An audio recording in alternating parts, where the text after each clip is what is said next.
남극에서는 과학 연구 외에는 할 일이 딱히 없어요. 몇몇 귀여운 펭귄들과 바다표범 같은 야생동물들을 확인해 볼 순 있죠. 또 가끔 고래가 주변에서 헤엄치는 걸 볼 수 있을 거예요.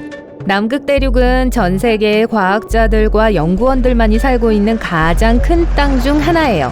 이 과학자들이 고대 공기와 대기가 어떻게 자체적으로 정화하는지 연구하기 위해 꽤 두꺼운 얼음에 구멍을 냈어요. 이들은 특별한 드릴을 사용해 140m 아래에 깔끔한 원통 모양의 구멍을 팠어요. 이 얼음 중 일부는 최대 80만 년 정도로 오래된 것들인데 과거의 기후가 어땠는지 보여주는 좋은 지표가 되었죠.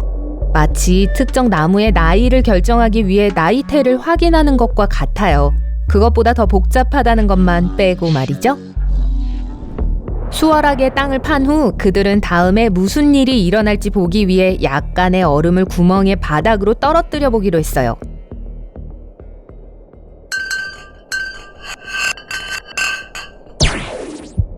과학자들은 정말 특이한 소리를 듣게 됐어요. 마치 우주선을 타고 많은 바위들이 서로 부딪히고 있는 수많은 장애물을 통과하는 것 같았죠.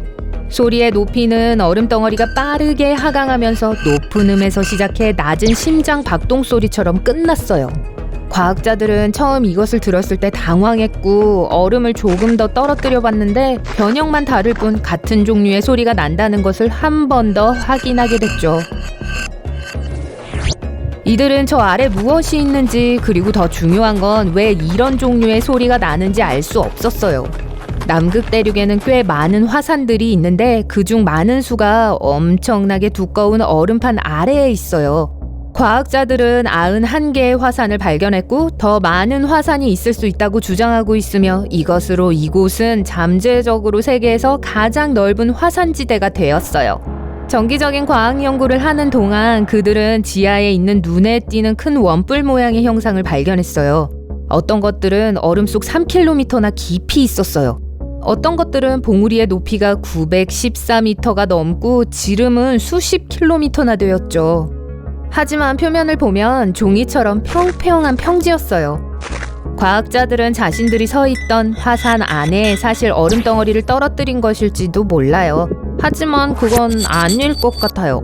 비록 지하 화산의 존재가 우연히 발견되긴 했지만 워크스테이션을 설치했던 그곳이 실제로 화산 위에 위치해 있었을 가능성은 적어요.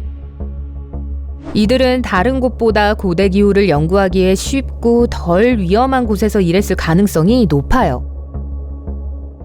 그들은 얼음 샘플을 수집해 실험실에서 연구를 했어요. 마치 공룡이 땅을 돌아다니던 수백만 년 전의 호박에 박힌 선사시대의 곤충을 발견하는 것과 같았죠. 하지만 작은 벌레 대신 과학자들은 고대의 먼지, 기포, 바다소금, 화산재, 그리고 그 환경에서 왔을지도 모르는 다양한 것들을 연구했어요. 이것들이 사실상 그 당시 기후가 어땠는지 알려줄 수 있어요. 이 얼음 샘플들은 남극 대륙의 서쪽 빙상이 지구의 기후가 따뜻해졌을 때 녹았다는 걸 보여줄 수 있을지도 몰라요. 만약 그랬다면 다시 일어날 가능성이 높아요. 이는 해수면이 상승해 해안 도시와 외딴 작은 섬들에 영향을 미칠 수 있다는 것을 의미해요. 하지만 과학자들은 이를 뒷받침해주는 증거가 있음에도 과연 사실인지의 여부는 확신하지 못하고 있어요. 얼음 샘플을 연구하는 과정은 무엇을 발견하는지에 따라 일주일 또는 심지어 1년이 걸릴 수 있어요. 그들은 샘플을 조금씩 부수거나 녹입니다. 그리고 나무의 나이테처럼 층이 깊어질수록 우린 더 과거로 돌아가게 되죠. 얼음에 갇힌 고대의 기포를 연구하기 위해 공기를 빼내고 유리병에 넣는 동안 연구원들은 진공 후드 아래에서 샘플을 으깨야 해요. 얼음 샘플을 연구하기 위한 다양한 도구와 장치들이 있어요. 그러나 손상에 매우 민감하기 때문에 아무것도 오염되지 않도록 각 도구들은 청정실 상태에 있어야 해요. 과학자들은 제대로 된 바디수트와 여러 겹의 장갑을 끼고 지속적으로 환기를 시켜야 해요. 지문처럼 아주 사소한 것에도 샘플이 망가질 수 있어요. 그들은 대기의 구성과 온도의 변화를 보기 위한 특정 패턴을 찾습니다.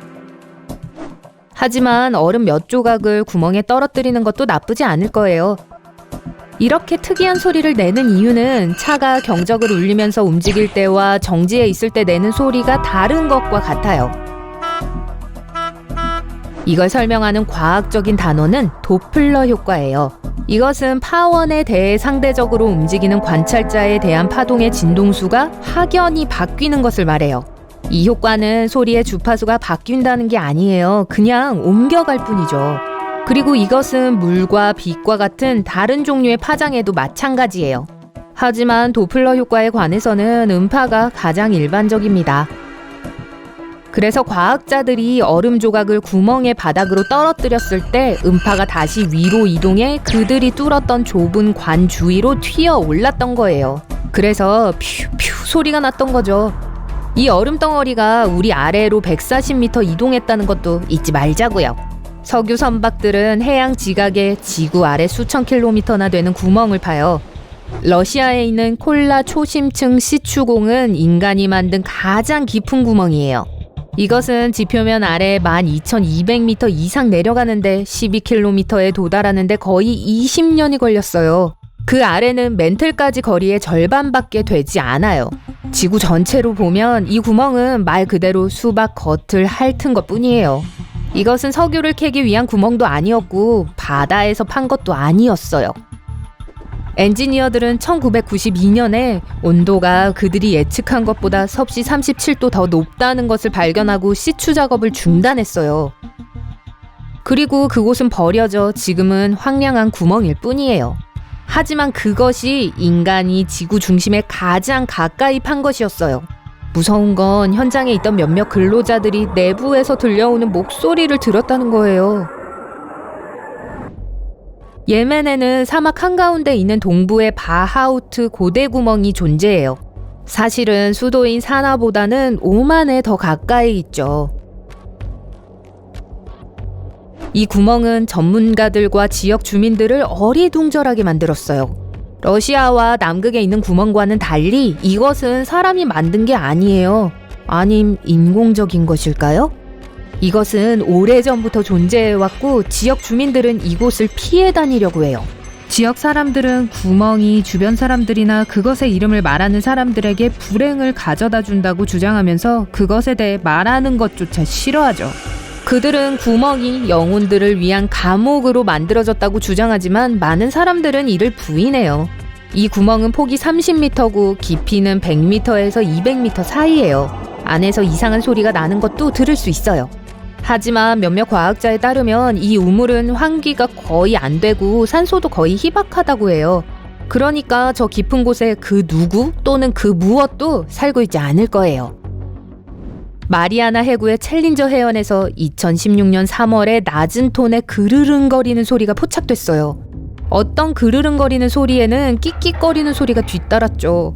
과학자들은 티타늄으로 덮인 마이크를 사용해 지구상에서 가장 낮은 지점에 거대한 압력이 마이크를 부수지 않도록 하면서 몇 주간 이 소리를 포착했어요. 이곳은 해수면 대기압의 1000배나 되기 때문에 천천히 내려야 했죠. 꼬박 23일 동안 마이크는 고래가 지나가는 전형적인 소리와 위에서 배가 가로질러 항해하는 소리, 심지어 근처에 지진이 우르릉거리는 소리도 포착했어요. 하지만 여전히 무엇이 이 소리를 애초에 발생시켰는지는 밝혀내지 못했죠. 연구원들은 마리아나 해구의 바닥에서 나는 소음이 인간에 의한 것인지 아니면 자연에 의한 것인지 이해하지 못하고 있어요. 그들은 또한 이런 소리가 반향 위치 측정에 의존하는 돌고래나 고래와 같은 해양 생물에 영향을 미치는지 알고 싶어 했어요. 하지만 이것은 아직도 풀어야 할 숙제예요. 그런데 과학자들은 바다가 50년 전보다 약 10배 더 시끄러워졌다고 추정하고 있어요. 선박, 잠수함, 수중건설의 기술적 발전과 함께 바다는 시간이 지남에 따라 더 시끄러워질 거예요. 아무도 얘기하진 않지만 북극광은 소리를 내요. 보통 오로라가 가장 강력할 때 들을 수 있어요. 과학자들은 그것이 우리보다 훨씬 위에 있음에도 불구하고 항상 희미하게 펑펑거리고 탁탁거리는 소리가 나는 것의 원인에 대해 궁금해했어요. 그들은 어떤 특별한 마이크를 사용해 그 소리가 우리 바로 70m 위, 즉 상당히 낮은 곳에서 나고 있다는 것을 알아냈어요. 이것은 오로라의 특정 지역에서 전하가 힘을 얻음으로써 발생해요. 전하는 북극광을 만들어내는 자기 폭풍에 의해 방해를 받아요. 그 결과 작은 불꽃들이 대기 중으로 방출되어 희미하게 탁탁거리며 펑펑대는 소음을 내게 되죠.